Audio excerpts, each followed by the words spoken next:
સર્વ હરિભક્તોને જય શ્રી સ્વામિનારાયણ. ભગવાન શ્રી સ્વામિનારાયણ અક્ષર પુરુષોત્તમ મહારાજ તથા ગુરુ હરિના ચરણોમાં વંદન કરીને આજે આપણે એક ખૂબ જ મહત્વપૂર્ણ વિષય વિચારવા જઈ રહ્યા છીએ. વિષય છે સત્સંગનો સાચો ધર્મ. સત્સંગમાં એક વાત ખૂબ સ્પષ્ટ રીતે સમજાવવામાં આવી છે કે જે ભક્ત પોતાના માતા પિતાનું માન રાખે છે તેની ઉપર ભગવાન અને સંતોની વિશેષ કૃપા રહે છે. આજના સમયમાં આપણે ઘણીવાર એક દુઃખદ સ્થિતિ જોઈ રહ્યા છીએ.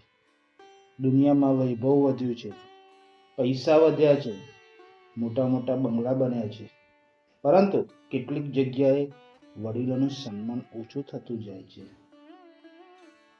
એક પ્રસંગ આ વાતને ખૂબ સુંદર રીતે સમજાવે છે.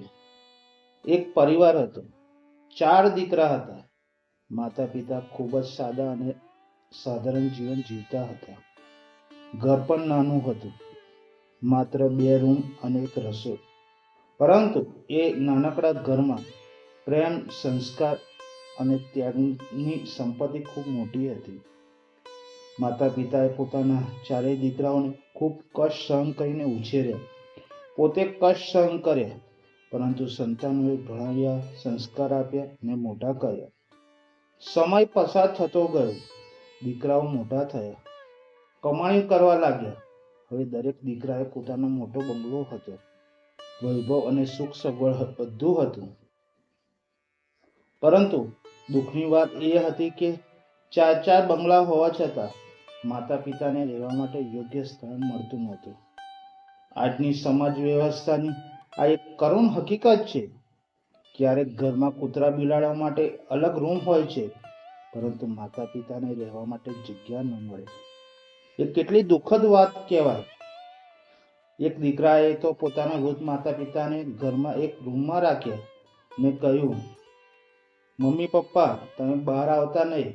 જો તમને ભૂખ લાગે તો આ ઘંટડી વગાડજો, પછી અમે તમને ભોજન આપી જઈશું. માતા પિતા રૂમમાં શાંતિથી રહેતા, જ્યારે ભૂખ લાગે ત્યારે ઘંટડી વગાડતા. એક દિવસ ઘરમાં દીકરાનો નાનો પુત્ર આવ્યો. તે દાદા દાદી પાસે ઘંટડી લઈ ગયો. સાંજે જ્યારે માતા પિતાને ભૂખ લાગી ત્યારે તેઓ ઘંટડી વગાડી શક્યા નહીં. રાત્રે દીકરો ઘરે આવ્યો ત્યારે માતા પિતાએ કહ્યું, આજે અમને ભોજન પણ મળ્યું નહીં, કારણ કે તારો પુત્ર ઘંટડી લઈ ગયો. દીકરાએ પોતાના પુત્રને પૂછ્યું, બેટા તું ઘંટડી કેમ લઈ આવ્યો? બાળક તો નિર્દોષ હૃદયથી જવાબ આપ્યો, પપ્પા, જ્યારે તમે વૃદ્ધ થશો ત્યારે તમને પણ આ ઘંટડીની જરૂર પડશે, એટલે હું હમણાંથી સાચવીને રાખું છું. આ શબ્દો સાંભળીને દીકરાને મોટો ઝટકો લાગ્યો. તેને સમજાયું કે બાળકો પણ આપણે જે કરીએ છીએ તે જ શીખે છે. સત્સંગમાં પણ એક ખૂબ મોટી વાત કહેવામાં આવે છે. આપણું આજનું વર્તન આવતીકાલના સંસ્કારો બનાવે છે. જો આપણે પોતાના માતા પિતાની સેવા કરીશું તો આપણા સંતાનો પણ ભવિષ્યમાં આપણું સન્માન કરશે. જો આપણે વડીલોનું અવગણીશું તો ભવિષ્ય એ જ પરિણામ આપણને પણ મળશે.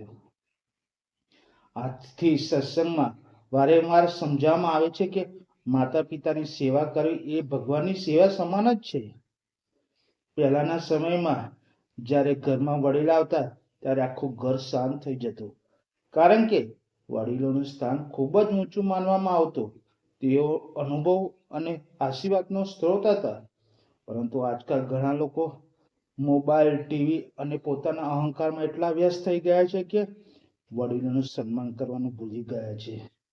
પછી લોકો ફરિયાદ કરે છે, અમારો સંતાનો અમારું માન રાખતા નથી. પરંતુ સાચો પ્રશ્ન એ છે, અમે તેમને શું સંસ્કાર આપ્યા છે? સંતો કહે છે, બાળકોને ઉપદેશ નહીં પરંતુ આપણા આચરણના સંસ્કાર મળે છે. જો ઘરમાં માતા પિતાની સેવા થાય તો બાળકો પણ એ જ શીખવે છે. જો ઘરમાં વડીલોનું અપમાન થાય તો બાળકો પણ એ જ શીખે છે.